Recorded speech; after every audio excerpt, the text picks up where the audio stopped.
ఆరోగ్యానికి అడ్డసరం. దీని రూప, గుణ ప్రభావాలు. దీని ఆకులు, వేర్లు చేదుగా ఉంటాయి. ఇవి శరీరంలోని వాత, పిత్త, కఫ సంబంధించి అన్ని జబ్బులను తగ్గించగలవు.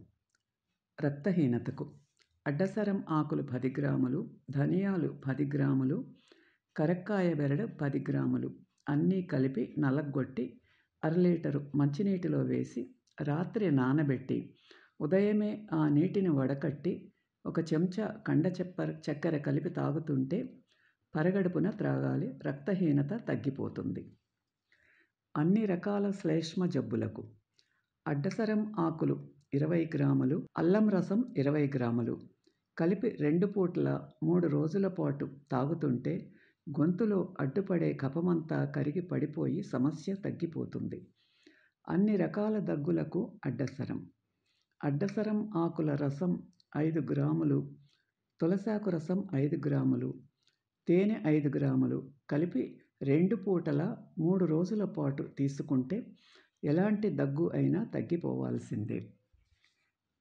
అందమైన వెంట్రుకలు అడ్డసరంతో.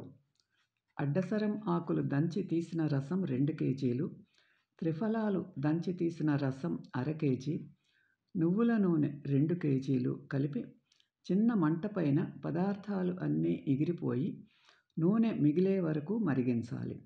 తరువాత చల్లారిన తరువాత వడకట్టి గాజు సీసాలో నిల్వ చేసుకోవాలి. ఈ తైలాన్ని ప్రతిరోజు తలకు రాసుకుంటూ ఉంటే మెదడుకు బలమే కాక తలలోని చుండ్రు, దురదలు తగ్గిపోయి క్రమంగా తెల్ల వెంట్రుకలు నల్లబడతాయి. అన్ని రకాల శ్లేష్మ జబ్బులకు అడ్డసరం ఆకులు దంచి తీసిన రసం 20 గ్రాములు, అల్లం రసం 20 గ్రాములు కలిపి 2 పూటల 3 రోజుల పాటు తాగుతుంటే గొంతులో అడ్డుపడే కఫమంతా కరిగి పడిపోయి సమస్య తగ్గిపోతుంది.